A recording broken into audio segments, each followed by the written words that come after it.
Hey guys, and welcome back to the Blue Podcast here, and welcome to a brand new show that we are going to be starting weekly here on the Blue Podcast. It is the Royal Blue Show, where it is all Chelsea, nothing else, the pure Chelsea, Chelsea and how we're the biggest club in London, and how we're going to win the Premier League and all the Chelsea facts that you could possibly could. So I've got one of my three weekly guests is RC being Ankit from RC being Chelsea Fan TV.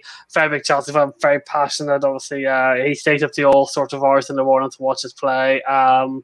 Very dedicated fan, very, very dedicated. So thank you so much for taking part in this. Hopefully, which is going to be a very exciting and roller coaster weekly series that we're going to be doing on the Blue Podcast. Yeah, thanks for having me, mate. Definitely looking forward to this because, as in talking Chelsea with you is something that I would love to, and having a show just for Chelsea, something really looking forward to. And I always talk on my channel like that's something that we should be encouraging about talking about our teams, and of course then having the opposition analysis. So hopefully we'll have a lot of discussion here. Yes, I do completely agree. We will be having two fellow Chelsea fans joining us from next week onwards. One's called Lino Joe and the other one's called Chelsea Perspective. They're two very, very big Chelsea fans too. Lino Joe is known to have a couple of controversial opinions about some Chelsea players. So I'll have to have some controversial players within the team. So as I said, this show will be uploaded. I think I could be wrong. I think it's every Friday it's uploaded. I'll need to double check, but I think it's every Friday, so just in time before before a Premier League game, if it's a Friday night or if it's a Saturday. But of course, there's only one thing that we have to start.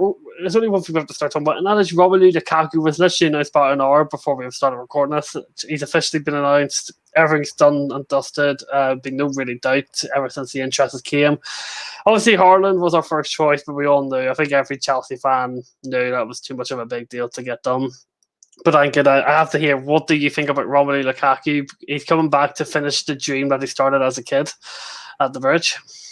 Wow, that's what stories are made for, right? As in Romelu Lukaku, imagine, and it was literally August 2011, August 2021, he comes back, as in obviously the releasing the video that I think Anderlecht have released well, that when he actually visited Stamford Bridge and told that it was a dream that he'll play here, and it happened, but unfortunately, did not actually live up to the expectations, or probably wasn't given the chance. Now he comes back a man, right? As in this is a big Rom back, and this is his prime. As you said, yes, Haaland was a number one choice, but we couldn't have been more excited with Lukaku here being, because right now he's probably right there, right on top, and he's here to score goals. The only aspect I personally believe that we missed last season, and that is why we cannot, fight on all fronts. And I'm, buzzed as ever. Really looking forward to it, especially since we are just starting off the Premier League, and what a time to announce it. Great. Yes, obviously, I've been saying all along that I think Romelu Lukaku literally makes it from fighting for the top four for fighting for the league.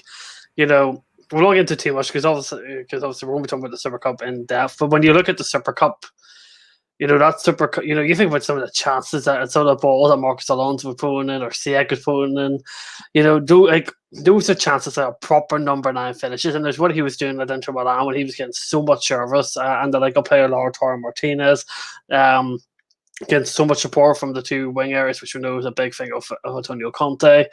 It makes you think, though, that when Havertz is only getting better and better. Fowler is very good in open play. He's lacking on the finish, but at least this will take extra pressure off him in terms of having to finish his chances. Siak, before the unfortunate injury, has looked incredible. If Lukaku gets that service, he bags goals. Even when he was struggling at United, he still scored goals. So it's very promising times for Chelsea. And I think, yes, he's a bit. Yeah, I still think it's actually quite a bargain. Yes, he's a bit older, but for what he did in Serie A, I still think it's a tiny bit of a bargain, because we could have easily been charged maybe what Harry Kane was being charged at Spurs. Yeah, that's a good shout, but yeah, as in I get where you're coming from, considering as in he's a striker, a top striker at that, and of course prime of his career, right? But the fact that we are probably buying him back, having sold him for 28 million, and I think we bought him at 18 million upfront as well. Like overall, if you see really from a fair perspective, I see that we are probably still overpaying, but I would take it in a nutshell, because the fact, like you hit a nail on the head, because we are probably having great crosses of the ball. I think Reece James is one who would really benefit out of it. Last season we saw him crossing, and there's no one in the box to kind of head the ball in, right? And even Giroud wasn't given a lot of chances last season. That is where Lukaku can probably come in my view, and definitely will thrive. Yeah, that's a very fair deal. Do you do you see Lukaku? Who do you see being the backup to Lukaku? Because Abraham's not going to be here. Yeah. Abraham was on the bench yesterday. He didn't play any part. He's not going to be here by the time of transfer. There were just a lot of clubs interested in him. Um, Right. Batshuayi is still at the club. He's not been linked. There was some very very very very small talk about Besiktas. Nothing formal. Do you think Lukaku is going to be a back? Do you think Romelu Lukaku is literally Mhm. going to be the only number 9 that we have this season, and then any alternatives are going to have to be Further or Havertz, or do you think Batshuayi maybe will be given a backup option since there is no one else? What do you think? So we definitely need a backup, right? And then imagine, like, again, touch wood, I don't want to kind of, have the bad effect here, but the fact being that just in case one of them gets injured and has like a sufficiently long-term injury, imagine where we'll be left with, right? We definitely need one backup striker. Michi Batshuayi, as much as he's not been proving in the recent past, like, he has that ability to at least be a super sub. For me, he has that impact that one can have as a substitute. But yes, he cannot start matches. I would actually keep Batshuayi because unless we kind of get what we paid for him, which is impossible, I don't think we should sell him because we can use him in games. A lot of cup games that we have. I think we're playing Club World Cup. Of course, there'll be players I know going out for the African Cup of Nations. Ziyech at the time will be gone as well. So then we might as well play the 3-5-2 that Tuchel has seen. Has probably played during preseason. So I can see Batshuayi staying, but you're right. As in Batshuayi is definitely not right up there in terms of an option to begin. So I would rather start Havertz in the games that Lukaku is probably resting, and then get Batshuayi on, right? Werner, again, the jury's out, but there are a lot of attributes that he brings to the table. Again, all the four people that I named bring different attributes, so I would keep them all. That's fair enough. So let's talk about the Super Cup. To put it fair Yeah. play, it was a game of two halves. It was literally a massive, massive game of two. First half, Chelsea were very good, moving the ball incredibly well. Asensio, the Ferrell goalkeeper, made some incredible saves. That first 45 minutes shows what this Chelsea team is about. I know, defensively very, very solid with pretty much a makeshift back three. Suma's got hooked in the second half. That shows how much Thomas Tuchel really likes Suma. Chalobah is leaving alone, and Rudiger is the only Yeah. starting centre back who wasn't even fully fit. So, what do you take from the Super Cup? Do you say that the first half shows what this Chelsea team's going to be? Do you think it was just fitness levels why the team dropped off, or do you think that it wasn't the full team? You're missing your Jorginho, or you're missing your Chilwell, or your Hudson-Odoi was at the wing back, who particularly Mhm. first half really good, second half when he had to defend more. You're seeing the issue of Hudson-Odoi as a wing back. In the general aspect of the Super Cup of the game of two halves, though of course we won it, but we'll get onto that bit. What did you personally make of the first and second half performances? Right. Firstly, like as you're there, definitely you were there at the game, so you know how buzzed I can be even not being there, looking at the scenes. But yes, you're right. It was totally a game of two halves. I remember obviously back in the day when we won in 1998. We were not expected to win Real Madrid, and here it was Villarreal. That is how the difference was in quality. We had to kind of take the game, by the scruff of the neck, and we did that in the first half. But for me, what I take from the game is that it's one, the mentality of the players in terms of cup games. We need to definitely up that game because yes, we beat the champions of England in Manchester City in Europe and won the Champions League playing that way, but that cannot kind of get us through every cup game, right? We learned our lesson, I thought, against Leicester in the FA Cup, and that came back biting, right? Yesterday was possibly another day when that would have come back. In fact, Villarreal in second half had a lot of chances, hit the post and bar. So I believe we were in a way lucky, but also you can say that the players were not in the competition spirit yet, or they wanted to be for sure. They're all Chelsea players, many of them for long, many of them from the academy as well. But because of the fact that this is the first competitive game in the season, right? So they were not there yet. So that is why maybe they took the foot off the gas probably after that 35-minute mark when we scored, right? Otherwise, for me, yes, it is a substitute which was kind of a little bit baffling, if I have to be honest. I don't want to be negative after a huge cup win that I really believe it is, but N'Golo Conte, like he's the engine of the team, right? So I'm still slightly concerned about the midfield. Other than that, it was more in the in the mind. I think you said it right. Hudson Odoi on the wing was great first half. Second half he was lost. Alonso I thought was probably the man of the match in the first half, and he was again missing. So that's something that maybe the management and the coach needs to talk to the team, especially in cup games, to go on the front foot. Well, that seems fair enough. Do you think the second? I personally think the second half came down to fitness. Kovacic looked so unlike himself. The guy who's giving the ball away really easy, wasn't kind of making as much forward runs from midfield. Hudson Odoi definitely struggled defensively. Havertz was dead. Havertz was completely out of it after 60 minutes. Yeah. Obviously, the Euros have played a massive part in well, for any preseason, for all the teams. It's not Chelsea are not just affected. This goes for every team. Do you think the second half drop off was just because Ferial came out and attacked us more, or do you put it down to fitness levels and just that Ferial were just simply more fitter and sharper than what we were? Yeah, I'm not sure about Villarreal being really, fitter as such, because I saw some of their players also kind of not having that kind of pace. I know you're right in terms of Havertz, and even when later on when Mount came on, like he didn't look the part because he's not match fit, right? That was clear to see, but it was more in the mind than the fitness really. I think that yeah, we can say that, but really it is the last game of preseason, right? As in technically it's even after the preseason, so we should be ready. And the players who started, don't forget, like they played, most of them I think played the last game. I don't think we made any changes from the Spurs game, right? It was possibly as it is. I don't remember a single change from that game, right? As in Chaloba has been tremendous in preseason. Kante was very good against Spurs. A lot of players who played that game played this game, and there was sufficient gap in between. So I don't see that as a primary reason. But Kovacic, yeah, as in a little bit of fitness maybe, but I think it was more the concentration level, because again they're not in the competition spirit yet in terms of having those consecutive matches. And Kovacic looked way off even in the first half for me compared to the others. Oh, that's fair enough. What positives do you take away from it then? Is it the defense? Is it the attack? Was it just how strong this team is? The mentality of this team under Tuchel, that we are able to win ugly. We are able to kind of win the ugly way. What positives do you take from it that you may think will benefit us going into the season ahead? For me, like the biggest positive is definitely the spirit of just winning the cup, right? And then that is something that they never say, the attitude in that extra time, especially.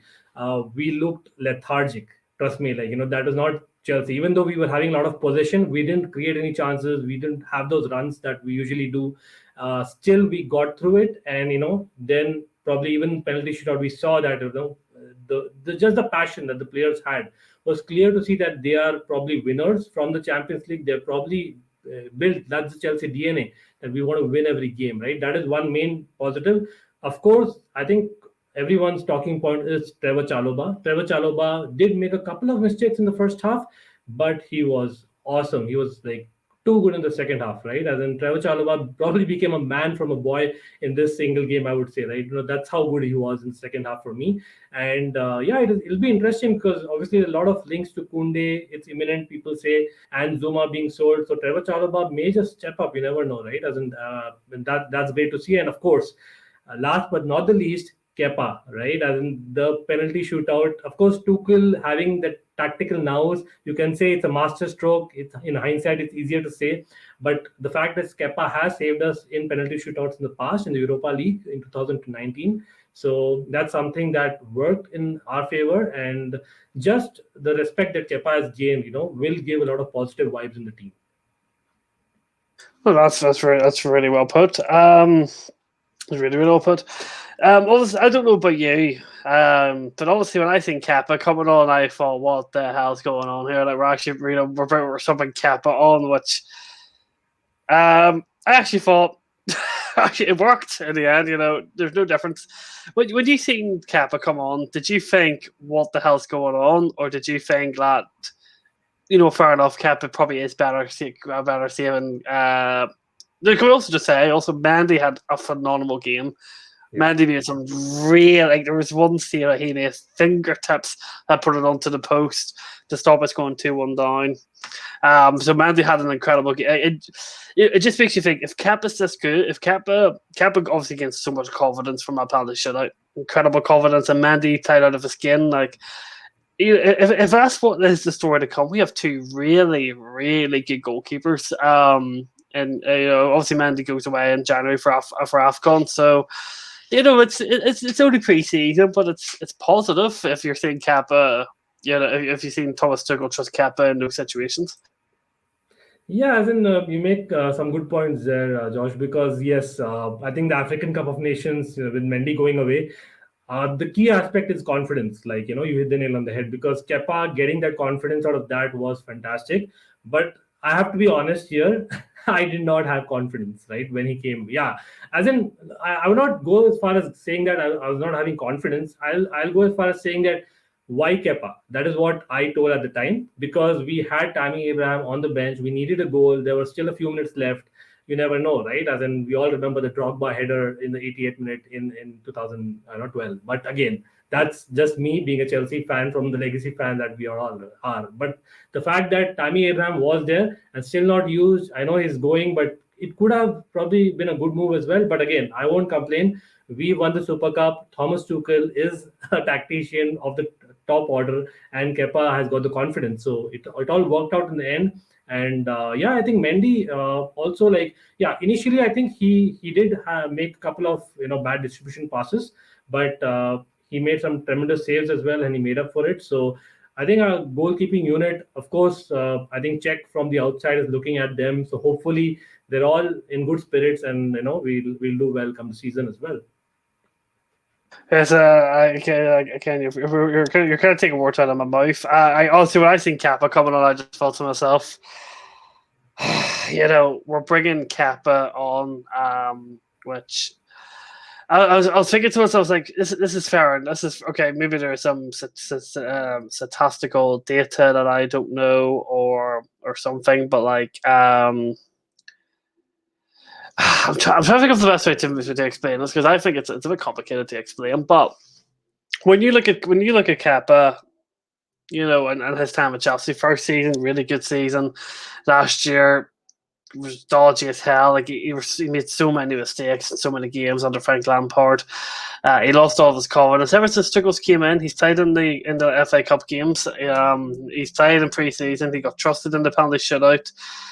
Do you think that this is just pure man management from Tuchel to keep everyone happy, or do you think that there is genuine talent within Kappa that Tuchel sees?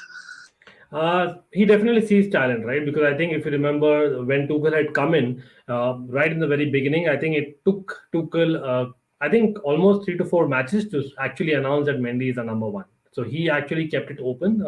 It was definitely a contest between the two, and the fact that I think Tuchel was also rumored to be possibly signing Kepa when we had signed him in the past is also proof to that he actually rates him. Having said that, Tuchel is a brilliant man manager. Probably in the Premiership, I haven't seen such good man management in the recent years, right? As in, it's always either you're basically great, or you either down dumps, right? But Tuchel manages them very well. We saw last season Mendy could have got, or probably should have got, the Golden Glove if he had not played. If he had not missed those last, I think, 2 matches towards the end, and I think Kepa was given those chances, and because he was playing in that FA Cup final. Similarly, now I think Kepa was one of the first. Probably he did not go anywhere during summer because he wasn't playing for Spain, and the fact that he was one of the most early people to come and train with the team makes Tuchel believe that hey, he can probably do something, and that's where he gave Kepa a reward by bringing him on. I'm sure it's just not Tuchel; it's definitely the goalkeeping coach, etc. But at the end of the day, that is what it is, right? It is a squad game, and Tuchel knows best how to manage that. Unlike Lampard, who I'm a big fan, you can see behind me. I think Tuchel is a better man manager, and he's proven it in the last 6 months. I think the way I've summed up the way I've summed it up for Frank Lampard is that I think Frank Lampard is an exceptional manager, really good manager. In terms of like what he wants to do, but I just think that squad was just too big for him, and he just didn't know how to manage all these big egos and all of these big stars. And I said it before. I said it before. I don't think Lampard's biggest issue is going to be the tactics for the team. It's going to be more how does he handle the dressing room and so many players wanting to play. And I think that's what got to him. Look, in terms of the Super Cup, obviously we finally won it. Again, about the apparently should have, but we got there in the end this time. Thankfully, it took about just took the 3 attempts. Obviously Liverpool, obviously we lost to Liverpool last time under Frank Lampard 2 seasons ago. Honestly, it's not. It counts as a major trophy, but we all know it's nothing pristine. It's nothing massive. It's just it's something you can live without. But it was a good workout in the end. I think maybe going into extra time for the likes of Jorginho, Mount, and stuff, that was probably a bit. It was probably it was terrible for Havertz, Alonso, and Rudiger, but for Jorginho stuff it was good because it was extra minutes that they probably need. But does going into extra time? Like, do you think it was worth going into extra time playing this extra all this football when they're barely fit? When you've got for the trophy, when you've got Crystal Palace very soon afterwards in the league opener, because I think having extra time in the Super Cup is farcical, given the players are barely fit. But it does slightly worry me. It does slightly worry me for Crystal Palace with the fitness because Havertz looked dead at the end of the game. Yeah, absolutely. Like I'll go with that. Like definitely, if you ask me, like a one-off, does the Super Cup deserve to have extra time? I would say no. Even generally, because we know that basically this is not, like you said, like one of the top European cups. But having said that, let's just put it out there, right? We have technically won 8 European cups, 2 more than Manchester United. So that's something that we would always be proud of. But the fact that we played Crystal Palace in just 2.5 days, right? So that's one reason that it was unneeded. But having said that, let's think about this, right? As in, we have a big squad. Of course, a lot of players are there, youngsters who will probably go on loan, and we use Trevor Chalobah and the like. So we actually use them well. I know Jorginho, Mason Mount, etc. came on, but I think to look at the positives, they probably got the game time that they probably wouldn't have got if we didn't have extra time. Think about it. So we did make that as an advantage. But Havertz is a concern. I'd go with that because of the fact that Lukaku wasn't announced in time. And I think there are some quarantine rules also which does not allow him to play this particular week. That is a little bit of concern. And Pulisic also does not look in form as what he did, last season even. So hopefully, I don't know, Havertz just, turns up for the game. Let's hope for that. Well, I said about Havertz, and I said this. I think the reason why Havertz missed the penalty is because mentally and physically he was done. Yeah. I just don't think he was able to concentrate or even put. I think he was that gone. He didn't even have the ability to just even hit the ball properly into net. Like he was out of it. I understand because they haven't. I think they played 60 minutes against Spurs and Arsenal, so they haven't particularly got a lot of minutes under the belt. Looking ahead to Crystal Palace. The way I see it for Palace is I think there's 2 things. I think the home support need to be up for the game because they're going to have to really cheer the team on, and we're going to have to win ugly.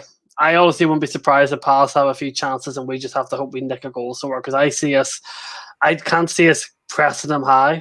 I can't see us moving the ball really. I just don't think the fitness is there. And Thomas Tuchel, even said yesterday these players are physically unfit to play 120 minutes. So, how do they recover, train, and stuff? I just think and Palace are going to be up for it. Palace are going to be super up for this game. Obviously, there's going to be a Crystal Palace fans in the stadium, which we all could guess. I just slightly worry me about the result. It does slightly worry me because I think he can't bring in Jorginho, Mount and stuff because they're just going to be just as unfit, and then the likes of the other guys are going to be hanging on by their feet of their thread. So, Are you the same as me? Do you think that this is going to be a game where Chelsea are going to have to dig deep and win ugly? Because you're not going to be able to win the typical way we have done under Thomas Tuchel because the legs just wouldn't be able to do it. Yeah, yeah. As in, no, I would agree with you mostly. Only thing is, like, I recall yesterday when I was watching the match Super Cup game. Definitely, I wasn't happy with Kante coming off, like I said earlier, right? But I think that's a blessing in disguise. The fact that Kante did not play the whole game and came off early, can only be good because I believe that will be ready for Palace, and if he plays in midfield, that's probably two people in midfield already, if we count that way. But the fact that I think Aspilicueta is not there yet because he just got a few minutes, and like you said, Jorginho as well. I think probably I'm guessing Christensen, who also came on late on, will start the game. These are players who probably will be playing their first full game this preseason or this season even. So for them, it'll be almost like a preseason game. So it's important that we don't defend first and foremost, and then probably go on the attack. And that's where I think Timo Werner. I think probably for me, Palace game where it'll be the hit or miss will be Timo Werner, who I know more a miss than a hit, but yeah, that's how I see it. But yeah, I think overall it'll be like a 50-50. And you're right. It will not be easy because of most of them playing the first full game. It's it does make you it does make you think though that you sorry, pardon me. You look at some of the players that we have in the squad this year, and you think about the depth in some positions. Centre back, and obviously this guy from Sevilla is very much still a possibility. It's obviously very very heavily reported by Fabrizio Romano. We all know that Chelsea are going to go and get him once the Lukaku deal has been done, which obviously it has been. So centre back, you're stacked. Left wing back, Alonso can do a job as a backup. I don't think on a permanent basis he's good enough. Chilwell, is only getting better. Reece James, bit of an issue with right wing back low. Obviously, if Reece James he can't play, then Hudson-Odoi going forward is great, but defensively, not so much. Midfield, Ruben Loftus-Cheek, Mason. Ruben Loftus-Cheek, Kante, Kovacic, Jorginho, Feinland. The front three, Lukaku, Havertz, Ziyech, Further, Loftus-Cheek, Mason White. The list goes on and on. And there's some youth players who could even come in and do an incredible job. So I don't want to get ahead of myself. I don't want to, put myself out there yet. But there's really Chelsea should be in the title race this season because they've got a better squad and better depth from Manchester. You not have a good starting 11, but they don't have a good DM like we do. Meanwhile, we have the rest of we match them in the rest. Liverpool, I don't think are going to be up there. Personally, I don't think they've got the depth. No, and I also don't. I still think their team's starting to fade a wee bit. Again, don't want to get too cocky here, but I still think there's no reason why Chelsea should be up there fighting for the title.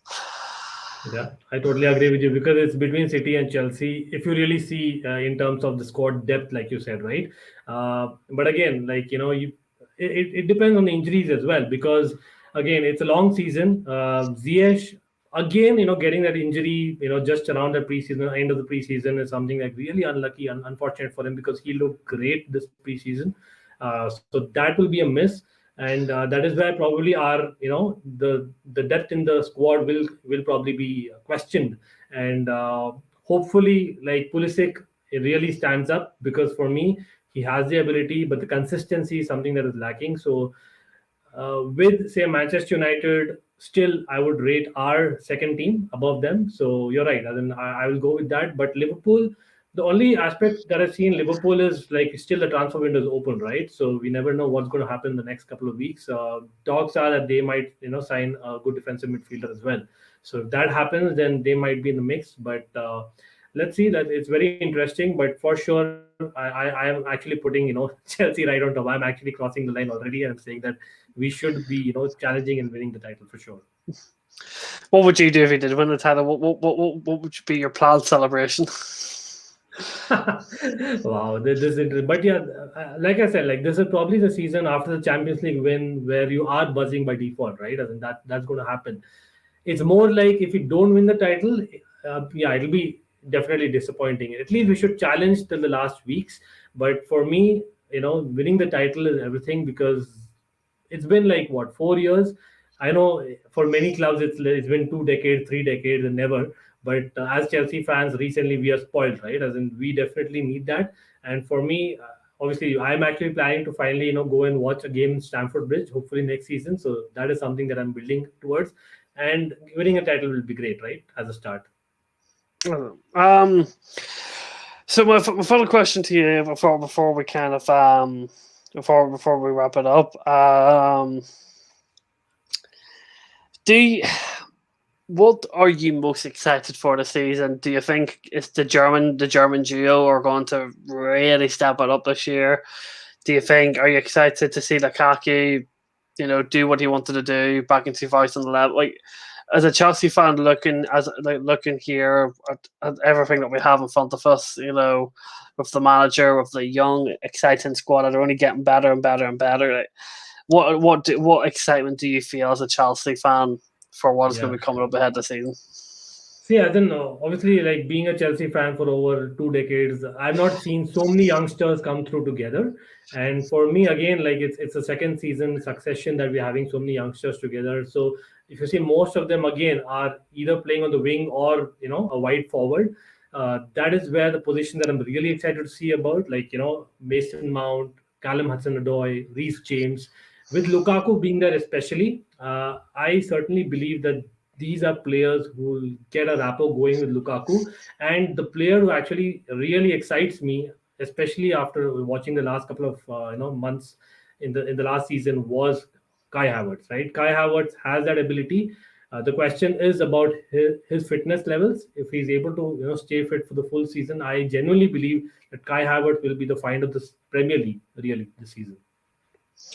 I think all I would be most excited for as a Chelsea fan. And you'll probably laugh at this, but I'm actually really excited to just see Kante just destroy every midfield in the Premier League. Like, I think about I think about it in certain aspects. He and I Kante has suffered, and I think is only going to continue to suffer injury problems because I think his body's now catching up to what he has done what he's done over his career is incredible. It's not literally not a human being for what he's done, no matter running, no matter games, no matter minutes, the international he's had to play. And injuries are starting to catch up to him. When Lampard first came in, obviously, I think you'll remember he played the Europa League final under Sarri with an Yeah. injection, and that completely screwed him for the following season. He couldn't get fit. It was suffering injury after injury after injury. That's when things gone downhill for Kante. But what you think about the Champions League final when he played out of his skin, like he bossed De Bruyne, Foden, Gundogan, Rodri, Fernandinho, incredible midfielders. The Spurs friendly or not, again, he turned Dele Alli inside out, which is attacking wise and passing wise, he's getting better. I just generally think Kante, like, he's one of those players you wouldn't. Because he doesn't have a big personality, he's not someone you immediately go to. He's obviously quite shy. We see watched him with that Champions League coming out yesterday for the sacks. It should be really big as him. It was the cutest little thing ever. But I think the goal of Kante is honestly so crucial to us win the league. And as much as I understand you saying, Thomas, I do. I think him coming off made a big difference yesterday, and that shows the big difference between him in the team and not. But Yeah. for obviously, as I said, the Super Cup's big. It is a major trophy. I'm happy we won it, but obviously, would you rather one Kante? Kante may have had to play 120 minutes in the end if he stayed on. So I'm happy enough he was sacrificed for the basic. We won anyway, so Kante being substitute wasn't a big deal in the end. Right. But I hope Kante just scores a screamer. That's all. Kante just scores a He screamer. almost did, right? I think he almost did. He just missed by a whisker, I think, right in the beginning. As in, I was very surprised, but that's something that he's done in the past in France. So who knows that he'll get that form back, right? That's just the confidence thing. Hopefully, Kante, is not that person who kind of, is very shy. But yeah, on the pitch, we know that he can probably, pull it off. You never know with Kante, expect the never expected things. Um, it would just be amazing. Just another thing that just came into my mind there. That also just Bob Roger going to Southampton. I want to know your opinions on that. It's for a guy who's literally probably only came on the scene during pre-season, like in terms of like every single Chelsea fan knows who he is now, and that's obviously people who watched him at development level would have known before. It's a very big loan move, and Southampton. is a bit of an interesting club. Obviously, they've lost Danny Ings. They brought in Adam Armstrong and Broja. So they're a club that could either do very, very well under Hasenhuttl or could dramatically be in a relegation fight. But if he has a really good season here, I generally think he has a very good chance of staying next year because Thomas Tuchel does like him. And he's probably made the right decision. They're saying if you're not going to get enough minutes here, I want to send you on loan. You couldn't ask for a better loan, though, could you? It's a two-striker system under another German manager. He plays a similar way to Thomas Tuchel, so you couldn't ask for a better loan if you're Brussian. I'm extremely excited to see what he could do in the Premier League. Yeah, fully agree there because I think Adam Armstrong is not those names where you actually put on the team sheet by default, right? So he'll probably be fighting that spot with Adam Armstrong for me. Of course, Shea Adams, definitely starts, and he has a lot of game time potentially. Again, he needs to prove himself initially. The fact that I think Livramento is also gone there from a Chelsea point of view, it will be good. I know that we've sold him with a buyback, but I think he's a great wing back, and he'll probably, in a way, have the Chelsea connection, although they might not have played together really. But the fact that he's a wing back and Broja is a striker, many people are actually already touting Southampton to go down, especially after Westergaard. I think is probably going to Leicester. But the fact that they have signed two strikers, for many they are unknown quantities, so they can score goals for me. The wing back system, like you said, it's very similar, so that's something that will work. That may work. Still, jury is out, but it'll definitely benefit Broja. And I can see if he, for example, gets around even double-digit number of Premier League goals, that's good enough for me to keep him in the squad next season. That's how I see. Just on the final note, I hope and I pray and I cross my hands together. We do not see Danny drink water next the season. I don't think I spoke to you, but do you remember that Bakayoko disaster class against Spurs? And he didn't know how to pass it to a player in blue. He passed it. I don't know how many times he passed it to Spurs players, but that might like. What do you think Thomas Tuchel's reaction was to seeing him in pre-season?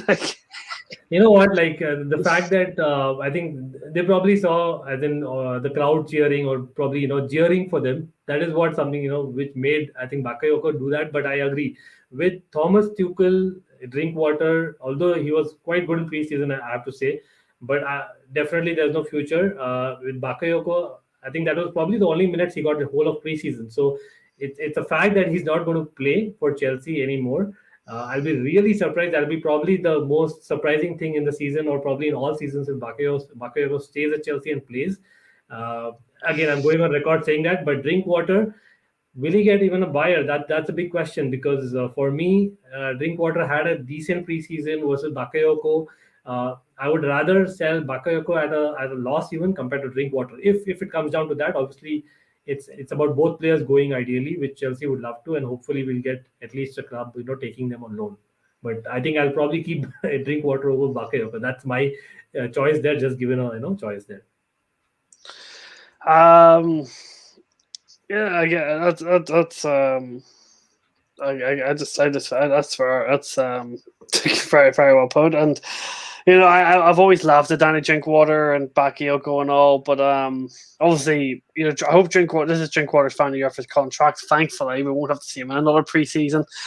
I hope he goes and does something good with his career. I do feel bad for Bakayoko. He has tried, but obviously, I think that Watford away game, completely demolished his Chelsea career in a nutshell. Is there any other players you're particularly excited for? Is it Hudson-Odoi? Are you excited to see Ruben Loftus-Cheek? What players are you excited for? Yeah, I was about to touch upon Ruben Loftus-Cheek because again we didn't see him yesterday. I believe he was there in the He was on the squad bench. who traveled Yes. exactly. But again, I didn't see him much in the celebrations either. So I don't know whether it gives away something that Ruben Loftus-Cheek might be looking at a move away, or maybe that's what Chelsea and Thomas Tuchel have told him. If we get a buyer, even that's controversial. But for me, I would be excited because we haven't had like that tall, strong midfielder in the center for a while. I know Bakayoko played for us in the recent years, and we rather not remember that. But I think Ruben Loftus-Cheek coming to central midfield, right, as a not in a 4-3-3 system, but proper central midfield is something that we saw him in the academy days, and that just gives us something different in certain games. I would actually like to see that. But again, like that's just me and my visual thinking with Chelsea and seeing the academy from over the years. But he has that ability because he showed in one of the preseason games that he could still go on those runs that he used to. And if he's given more game time, maybe he will. He can be a good cover because he has the experience at the topmost level. So I would rather him than bring a new player again. Get take 2 months to settle in. That's fair enough. I've unless you've got any questions for me, I'm happy. I've got nothing else to add for episode 1 of the Royal Blue Show. If you Yeah. anything you want to ask me or anything you want Yeah, to ask? quickly because you mentioned about the Watford game, Bakayoko, so that reminded me. I know it's kind of between the devil and deep blue sea, but Kennedy against Watford, if you remember, he had a great game in the past. Now Kennedy is someone. Ziyech is missing potentially. Again, let's hope he comes back very early. But Ziyech is potentially missing a couple of months, is what the speculation is. Not yet Mhm. announced, but I think that's what the general assumption is. So Kennedy is a left footer. He has played in attack in the past. I think in Spain he did play in attack as well.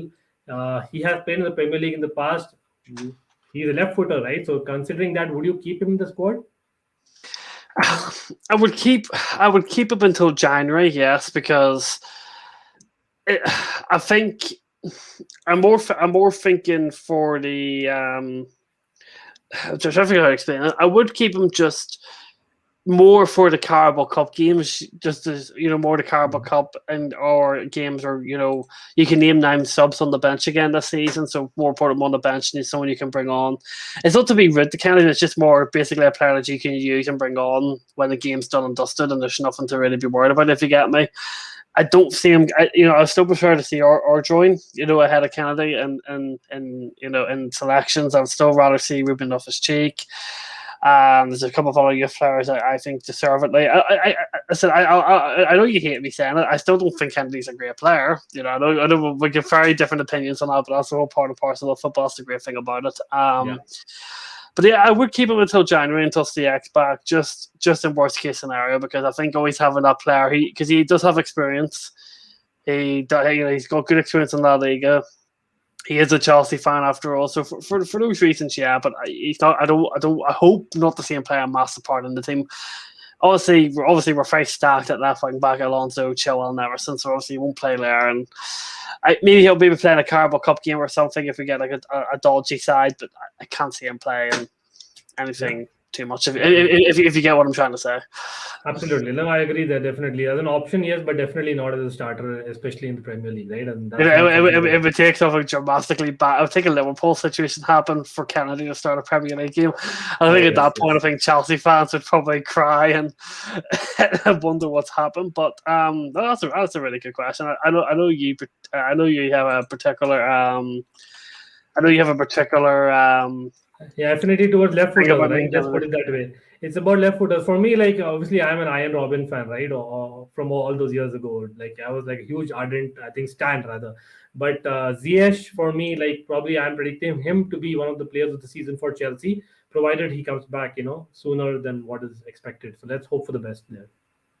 That's fair enough. So that brings the end to the first episode of the Royal Blue Show. Hope everyone has enjoyed it. As I said, this will be a weekly series. We will have two for our Chelsea fans, and obviously when we next come back, Chelsea will have played their opening game against Crystal Palace. God forbid we win that game. Otherwise, it's gonna be a very depressed show next week. Probably a lot of people, probably a lot of random comments. Of course, absolutely. If you want to check out Anik RTB and Chelsea Fan TV, he does a lot. You do a lot of live streams, if I'm not mistaken. A lot of videos. Do you you do match previews, don't you? So there'll be a match preview for the Palace game on your channel. Yes, yes. I'm actually streaming tomorrow live. So anyone out there who's interested, like, of course, I'm also looking for more panel people. Anyone who's interested, I'm more than happy to have fans, not just Chelsea fans, any fans in general. Talking football, I cover a lot of other clubs as well of late. But yes, primarily it's going to be Chelsea live streams, mainly previews, reviews, as well as a lot of tactical analysis. Something that we've begun on a channel. So definitely anyone's welcome. It's RCB and Chelsea Fan TV, as I think Josh would be including in the description, but definitely looking forward to having Josh there as well. Thank you very much. Yes, I'll be on your channel at some point. You just text me, and we will absolutely work something out. And I said, please, you guys check out my description. I said, this is my third video with him. Absolutely amazing guy. And we'll have amazing content on this Blue Podcast channel for sure, because we need to make sure we're the Donovan Club on this channel. That we are the superior team. We're the biggest club in London. Screw Spurs. Who's Spurs? We are that big. This color blue, we're that big that we even screwed up our Lautaro Martinez deal because we bought Lukaku. We are just like superior. But again, please do check out Anik. Links will all be in the description below. So that is it from us this week. We'll be back next week because we're going to be Crystal Palace. Don't clip me on that. Otherwise, I'm not coming on next week. So thank you, Anik. Thank you, chat. And we will see you very soon.